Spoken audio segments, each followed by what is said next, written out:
pada saat awal kalimat pertama itu dia masih melihat Pak Prabowo itu sebagai sosok manusia yang dia hina. Pada kalimat yang keempat ini dia udah melihat Pak Prabowo dia transformasikan sebagai objek hinaan yang lebih kejam, rendah lagi. Lebih rendah lagi. Menjadikan Pak Prabowo itu dalam bayangan dia sebagai sesuatu yang menggelinding dan lucu sekali. Tapi ini lucunya adalah dia ingat sayup-sayup dalam ingatan dia. Ya karena kan persoalannya kan si Fufu Fafa ini bukan cuma bukan cuma psikopat, bukan cuma schizofren, tapi sepertinya bermasalah dalam sisi IQ kan ya. Yeah.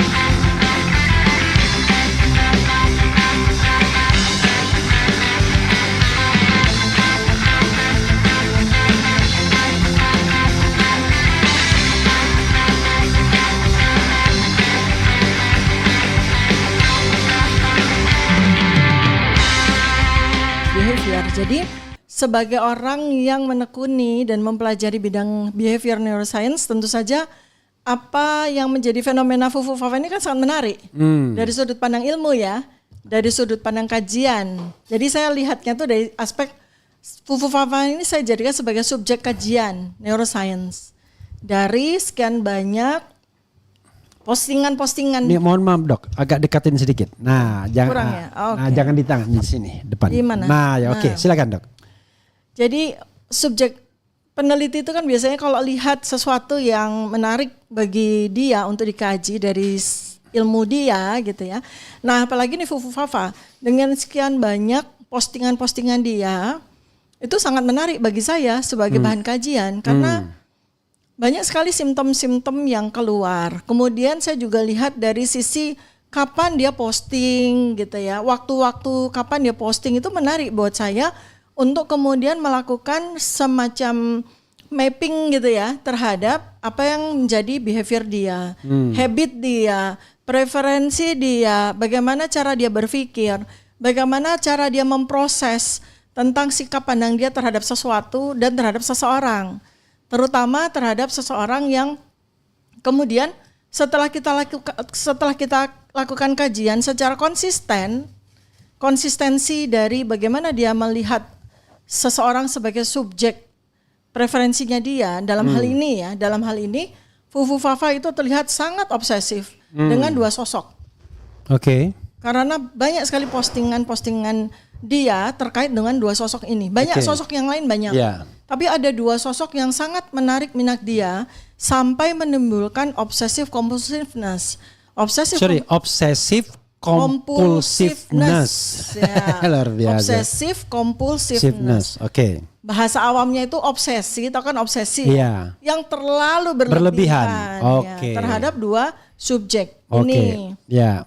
Dalam hal ini adalah one of another ya, Iya. itu Pak Prabowo Subianto. Oke. Dan yang kedua adalah artis cantik Syahrini. Syahrini. Oke. Ya. Selain dari yang banyak yang menjadi Ya. objek obsessive compulsiveness-nya dia gitu. Itu menarik tuh. Nah, kemudian especially Pak Prabowo nih. Ya.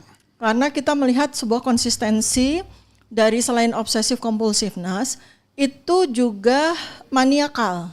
Maniakal itu adalah sebuah respons yang meningkat gitu ya, yang meningkat gitu. Jadi lawan katanya maniakal itu depresif. Depresif tuh orang menjadi murung, jadi sedih gitu. Nah, maniakal tuh dia naik high gitu, dia high gitu. Dan lucunya setiap kali dia membicarakan Pak Prabowo dan menjadikan Pak Prabowo ini sebagai subjeknya dia, subjek obsesifnya dia itu di jam-jam tengah malam. Jam 23 something. Oh jadi gitu dokter itu melihat jam-jamnya juga ya? Iya. Oke. Karena behavior itu kan bisa kita capture dari banyak segi kan. Saya mau lihat ini, di mana letak abnormalitasnya dia gitu.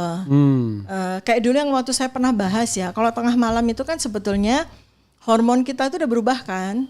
Ya. Hormon tengah malam itu kan seharusnya adalah hormon melatonin. Hormon melatonin itu membuat kita calm, membuat kita ngantuk, membuat kita rileks, lalu kemudian secara bawah sadar kita kepengen tidur kan. Lah nih anak enggak gitu loh. Nih anak kok tengah-tengah malam, dia biasanya kan mulai kayak yang obsesifnya dia keluar tuh jam 20. Jam 20 ya, jam 20 malam. 20 jam 8 malam ya? Jam 8, 20, 10 nanti bisa cek ya dari sekian banyak postingan-postingan yang masih tersisa. Karena ada 2100 postingan yang udah dihapuskan. Ya. Tapi masih bisa di-capture sama netizen gitu. Jadi kita bisa lihat dengan mudah dan kita bisa lihat kesesuaian-kesesuaian. Karena itu sesuai sama hormon-hormon yang keluar yang abnormal. Kalau orang obsesif, dia menunjukkan kebencian dia kepada sesuatu, ya, itu wajar biasanya dilakukan pada sekitaran antara pagi sama siang hari. Itu karena ada hormon adrenalin, hormon emosi, hormon tegangan tinggi, dan biasanya kalau kita benci kepada subjek tersebut akan keluar hormon kortisol, makin benci lagi gitu. Nah ini tuh kebencian dia, obsesif dia terhadap sosok tersebut itu terjadi pada tengah malam. Pada saat seharusnya hormon yang keluar itu kan hormon-hormon yang abnormal, hormon-hormon normal yang bikin kita kalem kan. Terus keluar adrenalin gitu. Nah berarti ini kan ada sebuah situasi kronis. Disorder. Iya, sebuah situasi kronis kan. Kita belum bicara disorder, belum bicara damage. Ada sesuatu yang kronis sifatnya. Artinya ini adalah sebuah proses terjadinya disturbance badai hormonal itu yang berlangsung secara kronis. Lebih dari 6 bulan tuh kronis ya itu. Dan ternyata kan memang iya ya konsisten ya. Ketika dia mempostingkan, artinya postingan dia itu adalah menumpahkan segala anger gitu kan, marah, ya, kebencian, mengejek, menghina dan sebagainya gitu ya dengan brutal ya. Karena sangat-sangat frekuen begitu kan berarti kan brutal tuh kepada satu objek ini gitu.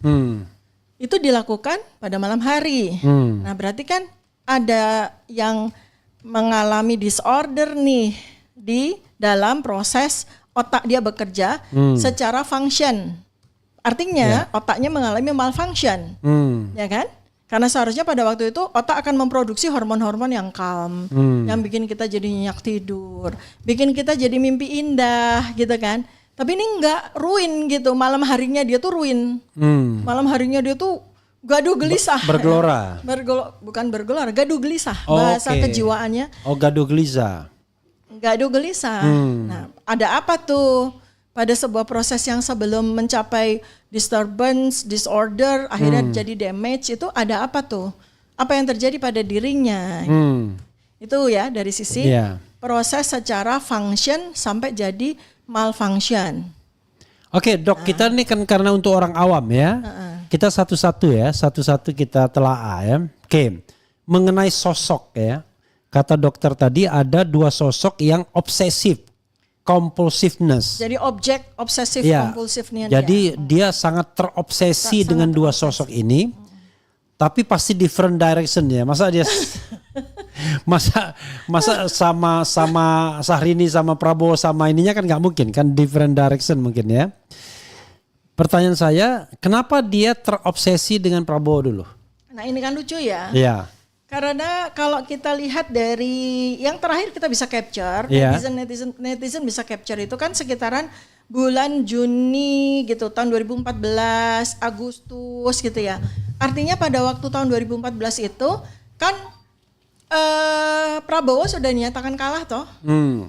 Sudah kalah kan? Menuju kepada pelantikan Oktober 2014 kan. Artinya kan Prabowo ini udah kalah nih. Prabowo ini udah kalah kan. Nah, kenapa dia masih obsesi? Ya kan? Berarti ada sesuatu yang abnormal terjadi. Berarti kalau kita lihat dari postingan-postingan si orang ini, sosok ini terhadap Pak Prabowo, ini obsesifnya tuh benci. Oh jadi itu postingan setelah kalah ya? Setelah kalah nih kan, ya. Misalnya contoh yang saya lihat, saya itu 21 Juni 2014 pukul 23.51. Itu kan posisi Prabowo udah kalah kan? 21 Juni? Ya, posisi Prabowo udah kalah kan? Karena pelantikan 20 Oktober 2014 kan? Iya. Ya kan? Ini 21 Juni 2014? 14. Oke. Kan pelantikan presiden tuh di 20 Oktober 2014 kan? Iya.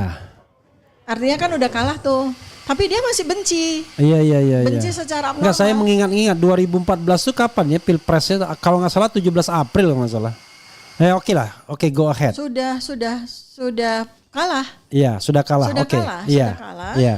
Agustus dia teruskan itu. Iya. Terus sampai 2018. Iya. Jadi artinya 2 kali Pak Prabowo naik dan 2 kali kalah, itu dia masih tetap menjadikan Pak Prabowo sebagai objek kebencian dia. Oke. Secara obsesif. Padahal harusnya tidak lagi karena Harusnya udah menang kan dia. tidak, iya, untuk apa dia? Berarti kan Oke. ini sudah masuk dalam ranah obsesif compulsiveness. Oke. Oke. Ada feedback ya. Oh enggak, bukan feedback. Itu orang bikin kopi buat dokter. Oh, orang bikin kopi. Anggap aja di kafe ini. Nah itu Silakan. ya, nah, kalau satu lagi other direction ya. Iya. Kayak opposite gitu kan. Iya. Yang satu objek kebencian, yang satu objek cinta yang tak sampai. Oke. Menarik Objek ya. cinta yang tak sampai Iya. karena ya diketahui juga oleh netizen kan bahwa dia sering sekali menjadikan, maaf ya Mbak Syahrini itu sebagai objek dia, objek seksual. Atau S saja ya, menjadikan S ya. Sebagai Ini Pak Prabowo tadi Syahrini kok yang jelas. Oke, Jelas saja kan namanya. Ya, oke. Menjadikan Syahrini ini sosok seorang artis yang cantik ini sebagai objek seksualitasnya dia. Oke. Dia sering sekali menyebut bagian-bagian pribadi dari Syahrini, bahkan di dalam wawancara dia bercanda, itu pun dia juga menyebutkan sosok tersebut. Iya. Kemudian pada phone book Bercanda sama Kaisang Ya, waktu itu. Padahal nggak ada kaitannya awalnya dengan itu. Tiba-tiba dia kok menyinggung sosok itu. Berarti Oke. itu kan bawah sadar dia. Iya. Terjadi sebuah peristiwa obsessive compulsiveness kan. Oke. Kemudian pada phone book yang berhasil di apa namanya di hack, Di apa tuh, di hack trace ya. Di trace ya. Iya. Itu banyak sekali Syahrini Kutai, Syahrini ini Iya, artinya ada objek-objek perempuan yang dia tuliskan namanya sebagai Syahrini. Iya. Berarti kan dia sangat terobsesi ya dengan sosok Syahrini ini gitu. Terus balik lagi kepada Pak Prabowo. Ini menarik. Iya. Kenapa dia membenci sekali dan kebencian dia itu secara konsisten dia terus menerus ya, hampir sepanjang waktu itu dia jadikan Pak Prabowo ini sebagai sosok yang sangat dia benci, sampai misalnya contoh nih ya, saya bacain ya satu puisinya Fufu Fafa ini ya. Ini kan menarik sekali sebagai objek kajian neuroscience. Mulai dari neuroscience behavior, psikologi sampai psikiatri ini. Kalau psikiatri bukan domain saya ya, ini domain dari teman-teman sejawat dokter psikiater ya, dokter ahli jiwa ya. Saya di neuroscience-nya aja gitu. Saya lihat nih kan ada satu puisi dari sekian banyak puisi yang dia buat gitu. Yang panjang ya, masa postingan. Dia menyampaikan, Fufu Fafa ini menyampaikan di tanggal 21 Juni 2014 pukul 23.51. Hampir tengah malam ya, tengah malam. Saya lagi membayangkan Prabowo mendaki Semeru. Oke. Dari kalimat ini aja sangat menarik ya. Artinya apa? Dia menyebutkan sosok orang yang sudah berusia lanjut. Sosok seorang yang secara kebanyakan itu dihormati orang, itu nggak menggunakan sebutan, langsung nama ya. Nama, Saya lagi membayangkan Prabowo mendaki Semeru. Kenapa dia membayangkan Prabowo mendaki Semeru? Karena dia sedang akan menghina Pak Prabowo. Oh iya, dari awal aja lucu itu sudah kan, dalam tanda kutip. Ya, karena di dalam delusionalnya dia, ini sudah masuk delusi nih dia tuh. Delusionalnya dia tuh Pak Prabowo adalah seorang yang usianya sudah lanjut, badannya gemuk, kemudian dia membayangkan Pak Prabowo ini mendaki Semeru, gunung yang tinggi. Pasti dia akan membayangkan secara delusif, itu lucu banget gitu. Dia mengimajinasikan kan, itu lucu sekali gitu. Pak Prabowo yang gendut dan tuh sudah usia mendaki Semeru gitu kan. Nah itu udah delusif di situ. Terus kalimat yang kedua, terus pas nyampe di puncak, dia mengibarkan bendera merah putih. Nah ini lucu. Kenapa dia langsung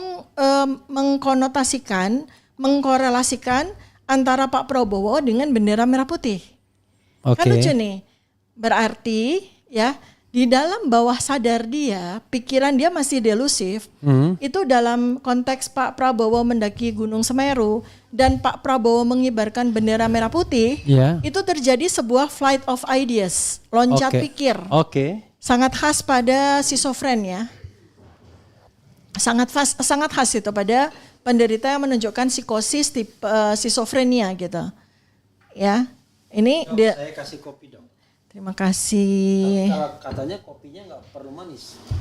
Dan kalau kopi itu sebaiknya dicium dulu. Oke, luar Karena biasa. sensasi persepsional kita itu bukan hanya pada saat kita mencecap begini. Tapi pada saat kita sedang menikmati aromanya. Nah, itu kafeinnya kenapa nggak diminum? Nggak usah, lagi menikmati aromanya. Oke. Sensasi kafeinnya itu udah langsung masuk ke otak nih. Menghasilkan hormon endorfin. Nah, jadi pembicaraan kita selanjutnya dengan hanya menghirup aromanya udah menjadi calm gitu. Gitu. Walaupun kita mengikuti pikirannya dia nih. Yang delusional, flight of idea. Kan tadi kita lagi ngomongin Fufu Fafa, terus kita ngomongin kopi ya. Semeru. Jadi itu kita agak ikut-ikutan dia flight of idea juga nih. Sebetulnya jadi gini, bawah sadar dia, Pak Prabowo adalah sosok yang dia ketahui. Secara umum Pak Prabowo itu terkenal sangat nasionalis kan. Nah, jadi usaha otak mati-matian dia itu mengembalikan kepada logika yang benar. Dia lagi kayak menggapai-gapai gitu loh, sebuah logika yang benar. Dia menggapai-gapai mati-matian, ketemulah objek bendera merah putih untuk menggambarkan sosok dari Pak Prabowo gitu. Nah, masuklah dia. Kemudian dalam pikiran sadar dia yang sayup-sayup gitu, dia melihat hubungan antara Pak Prabowo dengan nasionalisme yang terwujud dalam pikiran dia itu secara spontan sebagai bendera merah putih. Nah, ini kan itulah ya. Jadi dia tidak mengasosiasikan Prabowo sebagai pendaki gunung tapi sebagai seorang nasionalis. Jadi dalam alam bawah sadar dia mengakui. I see. Dia mengakui, logikanya udah bener nih. Dia mengakui Pak Prabowo yang tadi dia lucu-lucuin, maksudnya dia dalam pikiran dia delusional itu, dia jadikan bayangan dia Pak Prabowo naik gunung yang gendut ke Gunung Semeru tuh dia lucu kan, dia ketawa sendiri tuh pasti. Terus tiba-tiba ada bawah sadar dia ingat Pak Prabowo itu orang tokoh yang nasionalis, bendera merah putih. Dia berusaha untuk mengembalikan logika dia, balik lagi ke logika dia. Tapi kemudian udah bener nih, logikanya udah bener nih, tiba-tiba dia tergelincir lagi dalam delusi. Terus dia tiba-tiba tergelincir lagi dalam delusi. Di mana? Di kalimat yang berikutnya lagi. Tiba-tiba delusinya muncul lagi. Titik, kembalilah kau ke pelukanku. Sambil ngomong begitu? Iya kan? Itu kalimat yang ketiga. Jadi setelah dia bilang tentang, terus pas nyampe di puncak, dia mengibarkan bendera merah putih, ya kan? Nah itu udah dari delusi, flight of idea, dibalik lagi ke logika. Kalau nggak keberatan jangan jauh dari mic. Kita live soalnya. Terus abis itu tiba-tiba pikiran delusifnya yang konsisten delusif itu muncul lagi, sehingga dia kemudian nulis dalam kalimat yang ketiga, lalu dia berteriak, titik, kembalilah ke pelukanku. Itu ketika dia nancapkan bendera tadi, itu delusif lagi dia setelah itu? Tiba-tiba karena konsistensi dia itu pada pikiran delusif dan flight of idea kan. Ruinnya pikirannya dia tuh. Jadi ini dia kembali lagi ke tarikan. Tadinya dia berusaha untuk menarik pikiran dia kepada pikirannya normal, tiba-tiba ketarik lagi pada pikiran konsistensi delusifnya dia. Dia secara obsesif ya, dia ketik tuh, lalu dia berteriak, titik, kembalilah ke pelukanku. Ini adalah maknanya adalah dia ingin menghina lagi kan. Jadi dia balik lagi ke kalimat yang pertama, hinaan kan. Dia sedang menjadikan Pak Prabowo ini sebagai objek hinaan dia kan. Kenapa kok titik disebut? Karena dia langsung ingat dalam pikiran dia, dalam pengetahuan dia, Pak Prabowo sudah bercerai dengan Bu Titi. Dan dalam pikiran dia selama bertahun-tahun Pak Prabowo pasti kesepian. Dan merindukan Bu Titi gitu kan. Nah, jadilah dia terimajinasikan secara abnormal bahwa Pak Prabowo ini pasti rindu, pasti kesepian dan apalah ingin kembali ke Bu Titi dan segala macam. Itu pikiran delusif kan? Iya. Faktanya kan tidak begitu gitu kan? Delusif itu apa artinya ya? Delusif itu jadi angan-angan. Apa ya? Delusi itu ya. Delusi sih dari delusi ya. Delusion. Delusion itu pikiran yang tidak normal terhadap sebuah objek, terhadap sebuah peristiwa gitu. Kalau ilusi itu masih agak-agak normal ya. Misalnya kalau kita kadang-kadang suka berilusi, seakan-akan melihat sesuatu padahal enggak. Tapi kalau delusi itu udah abnormal tuh. Cara kita memandang objek itu udah abnormal. Sudah udah balik lagi kepada konsistensi delusinya dia, gitu kan. Padahal kan ya kita nggak ngerti ya apa yang terjadi sama Pak Prabowo sama Bu Titi. Artinya sepertinya kan beliau juga baik-baik aja. Beliau berdua tuh baik-baik aja. Tapi dalam pikirannya si Fufu Fafa yang abnormal ini dia membuat sebuah drama gitu. Membuat sebuah atraksi pikiran dalam pikirannya tentang Pak Prabowo dan Bu Titi. Kan karena dua orang ini dengan dua kesan dia itu kan jadi objek yang banyak banget di dalam postingan dia kan. Nah habis itu tiba-tiba ini karena dia udah balik lagi kepada konsistensi delusinya. Setelah kalimat lalu dia berteriak Titi kembali ke pelukanku, dia langsung nulis lagi. Terus abis itu dia menggelinding ke bawah seperti seekor landak. Nah ini udah delusi yang luar biasa nih kalau kayak gini, karena udah bukan delusi lagi. Berarti ini udah terjadi inkoherensi, udah terjadi disorganisasi. Dia udah meloncat-loncat, udah terbang pikir, nggak cuma loncat pikir, udah terbang pikir. Karena di situ kemudian dia melihat Pak Prabowo ini sudah bukan manusia lagi. Pak Prabowo adalah seekor landak. Nah ini kan terbang pikir. Bahasa ininya ya bukan sekedar flight of idea. Tapi udah inkoherensi gitu. Dan dia di sini dia udah mulai menjadikan Pak Prabowo ini seakan-akan kayak sansak begitu loh dalam pikiran dia. Sansak yang dia bisa pukul dengan kata-kata semaunya dia gitu kan. Karena dia berlindung di balik akun Fufu Fafa. Jadi dia berpikir bahwa tidak ada satu orang pun yang tahu siapa Fufu Fafa ini. Sehingga dia jadi ghost gitu kan. Yang menjadikan Pak Prabowo ini sebagai sansak untuk dia pukulin dengan kata-kata dia yang keji itu. Nah di situ kemudian bablas nih dia kan.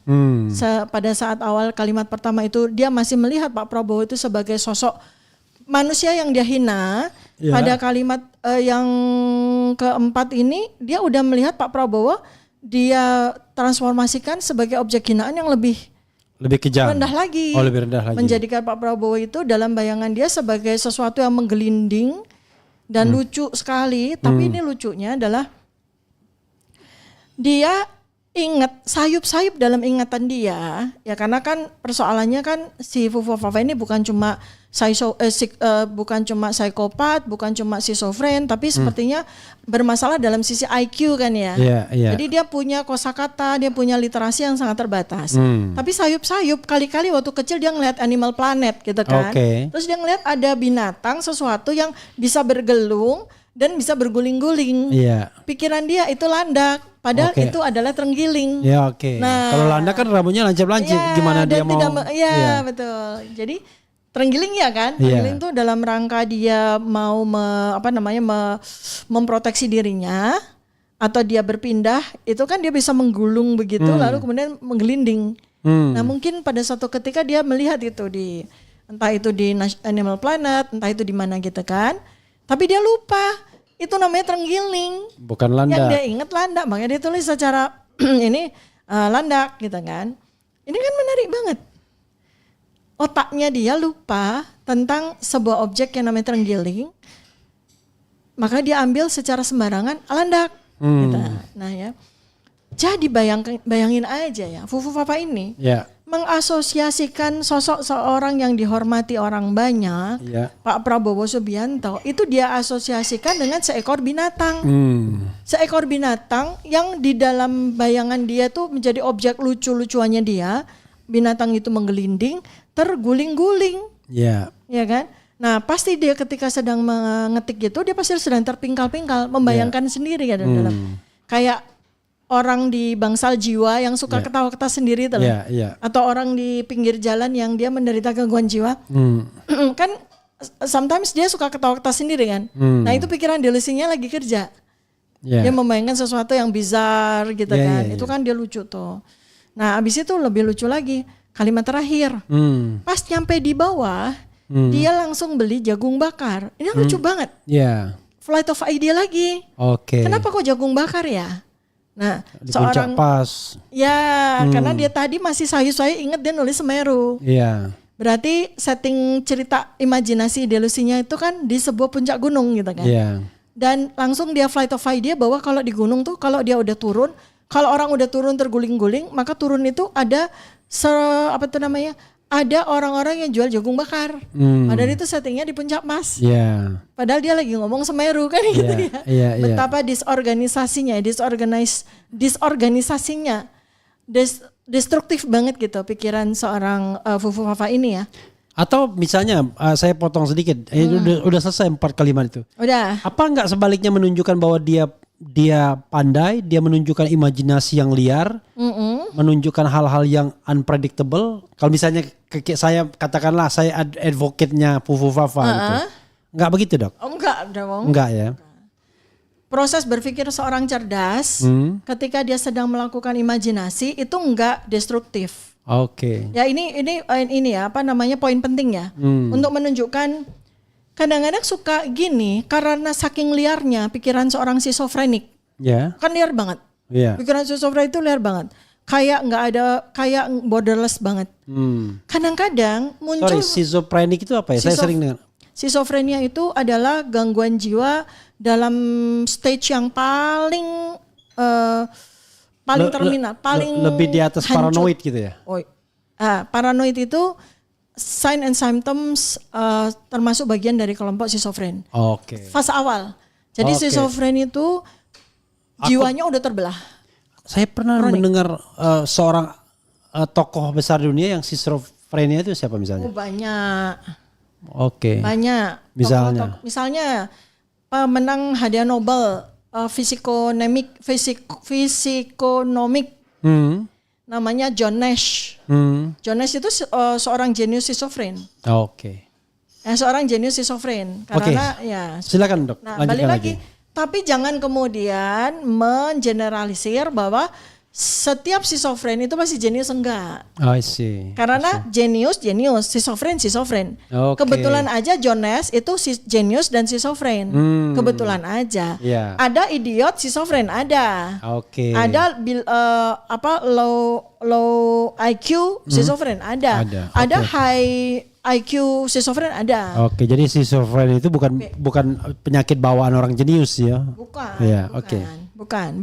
Jadi ini mesti ini karena banyak juga netizen yang salah kaprah ya terhadap kenapa orang schizofren itu bisa, misalnya contoh Van Gogh. Van Gogh itu schizofren. Oke. Ya. Sampai motong telinganya sendiri. Nah, makanya kan itu kan schizofrenianya dia itu membawa perilaku bizar yang mengerikan gitu kan, seperti itu. Tapi dia jenius. Oke. Ya. Tapi jangan sekali lagi tuh bahwa jangan menyamaratakan seakan-akan schizofren itu punya geniusity, dan seorang yang jenius itu punya potensi schizofren. Enggak. Itu dua hal yang berbeda. Oke. Kebetulan aja Van Gogh, kebetulan aja John Nash, kebetulan aja schizofren. Alan Turing yang menemukan komputer itu juga schizofrenik. Oke. Tapi enggak semua. Oke dok, kembali ke Fufu Fafa tadi sebagai schizofren.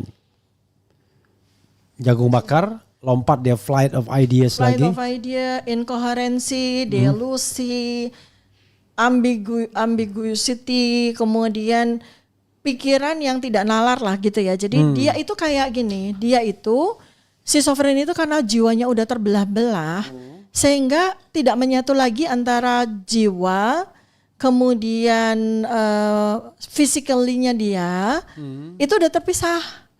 Udah terpecah belah. Apalagi mind-nya dia ya, ya, spiritnya dia udah nggak dapet. Nah, jadi ini seringkali schizofrenia itu kalau ditelusuri lebih lanjut, kadang-kadang dia sudah kehilangan persepsi terhadap tubuh dia. I see. Sampai tiba-tiba dia ngerasa dia tuh raksasa. Oke. Atau tiba-tiba dia ngerasa dia seorang nabi. Ada yang tiba-tiba ada yang schizofren tipe tertentu tuh ngeliat di kaca tuh kulitnya ditumbuhi bulu yang lebat.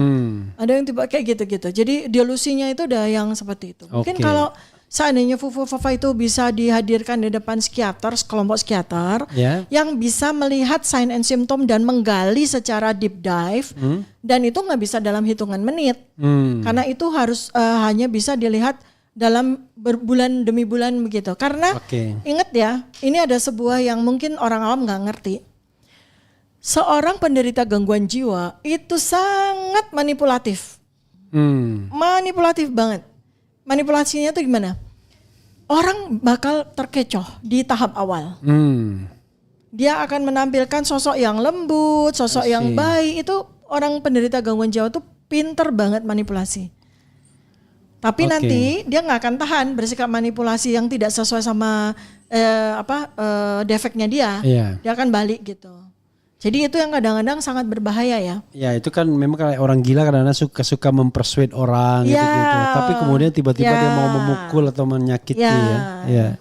Jadi kalau kita sebut nggak banyak ya, tapi beberapa dalam sejarah tuh beberapa kepala negara lah ya. Mungkin tsar, mungkin kaisar, mungkin raja atau siapapun tuh banyak yang schizofren. Bukan banyak ya, beberapa schizofren. Dan mereka pribadi yang manipulatif. Mereka pribadi yang manipulatif. Pandai sekali mengecoh orang di tahap awal ya. Tenang Pak Prabowo, saya sudah ada di sini.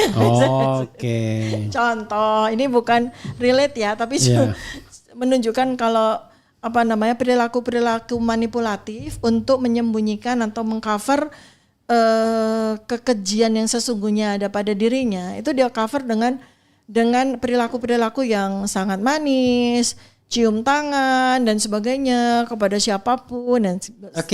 Dok, misalnya gini dok ya, kalau soal Syahrini tadi kan mungkin kita kesampingkan itu obsesi seksual dia ya. Ya itu adiksi berarti. Iya, jadi kita tidak bahas ya. Jadi kalau misalnya setelah 5 tahun dan 10 tahun, kan dia melakukan penghinaan itu 2014, 2019 ya. Sampai 2018 ya. Sampai 2018 ya kan.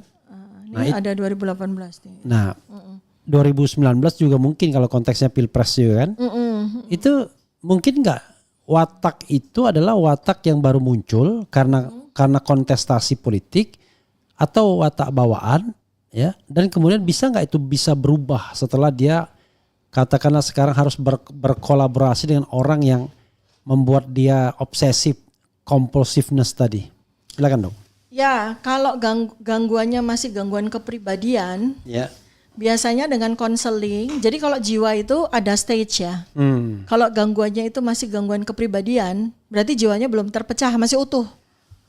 Itu dengan konseling, ya, cognitive behavior terapi, konseling yang terus menerus. Kemudian obat-obatan itu bisa mengendalikan gangguannya sehingga nggak mengalami damage.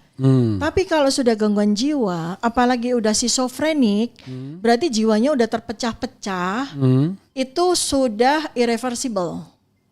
Sudah permanen. Nggak bisa dibalikin lagi. Ya, satu-satunya cara untuk membuat yang bersangkutan itu tenang, itu dengan obat-obatan yang diminum secara terus-menerus. Tapi pada seseorang yang sudah, dengan catatan diagnosis tegak ya. Dan diagnosis tegak itu kalau kita bicara penyakit jiwa, itu nggak bisa dilakukan cuma 5 menit, 10 menit nggak bisa. Diagnosis gangguan jiwa itu tegak setelah berkali-kali pertemuan. Dan assessment, analisis, sintesis yang sangat deep diving. Itu baru ketemu tuh setelah pertemuan berkali-kali oleh psikiater. Jadi ini juga saya sekaligus menjawab ya, seandainya orang itu adalah dia gitu, kenapa kok lolos pemeriksaan kesehatan gitu ya? Karena nggak cukup waktu pada waktu dilakukan pemeriksaan itu untuk sampai kepada taraf. Atau ada kesengajaan nggak ya? Saya kok nggak lihat itu ya.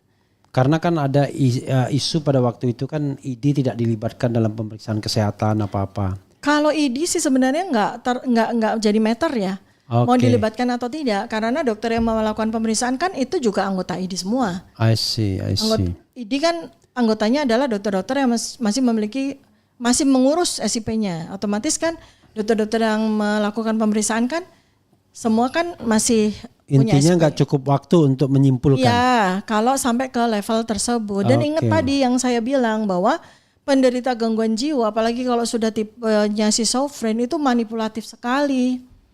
Kayak dia tuh kayak punya semacam ketahanan untuk di tahap awal untuk membuat dia bisa memanipulasi apa yang sesungguhnya terjadi pada dirinya.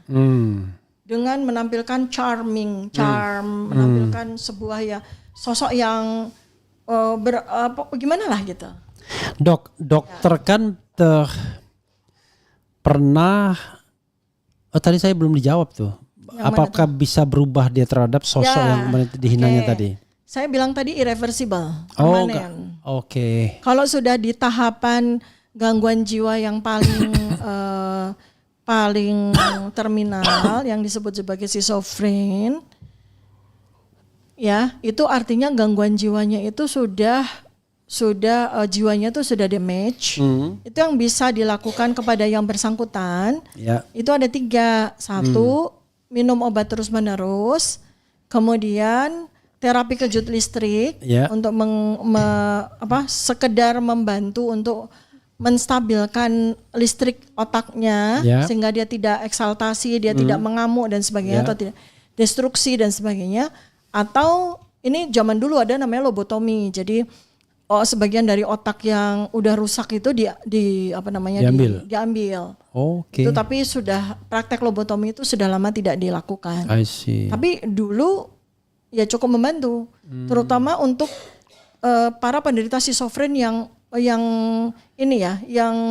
sangat destruktif, melukai orang lain, membunuh dengan keji, kemudian melukai diri sendiri dan sebagainya. Itu zaman dulu dilakukan lobotomi. Nah, sekarang dok ya, misalnya ini kan kita kan bicara tentang tadi ya neuroscience tadi, dia berdekatan sekarang, bahkan berpartner ya, bisa bekerja sama berkolaborasi dengan orang yang dijadikan objek kebenciannya mungkin ya, kemarahannya atau apanya. Itu gimana? Bahaya nggak itu dok? Ya ini kalau saya mesti terpaksa kaitkan dengan fenomena adiksi seksualnya dia ya. Oke. Jadi gini, ini ada seorang yang kompleks. Gangguan jiwanya itu kompleks. Ada obsesif kompulsif disorder, ada adiksi. Dalam hal ini kan adiksi yang jelas itu tanda dan gejalanya itu kan adiksi seks. Sebetulnya kalau kita bicara adiksi udah nggak penting lagi sebetulnya materinya. Apakah dia adiksi seksual, apakah dia adiksi rokok, apakah dia adiksi narkoba, apakah dia adiksi korupsi. Yang jelas sudah terjadi kerusakan pada sirkuit tengah otak. Oke. Ya di situ ada kognitif, ada emosi, ada kemampuan dalam mengendalikan diri dan sebagainya itu udah rusak di situ. Jadi yang menjadi materi sekarang yang penting adiksi. Nah adiksi, kemudian obsessive compulsiveness, kemudian gangguan jiwa schizofren tipe katatonik ya. Jadi artinya tuh konsisten seperti itu. Dan kemudian dengan kalau kita lihat dari ini neuroscience ya, saya bukan psikiater ya. Jadi banyak netizen yang Dr. Tifa kok bisa melakukan loh, karena saya bicara dalam domain scientific base. Jadi apapun yang menjadi objek kajian tuh bisa. Kalimat bisa, suara bisa, perangai bisa, body language bisa. Ngeri itu seorang neuroscience begitu. Dengan body language tertentu iya, nanti bisa membaca pikiran melalui ketahuan pikiran saya. Ya itulah bidang neuroscience ya. Kalau psikiater kan dia memang bertugas untuk mengumpulkan serangkaian data-data, tanda-tanda dan gejala, variabel-variabel yang dipakai untuk menegakkan diagnosis seseorang mengalami gangguan jiwa atau tidak dan melakukan terapi. Nah, saya di area ilmu. Jadi bagi saya semua ini menjadi sebuah data yang bicara.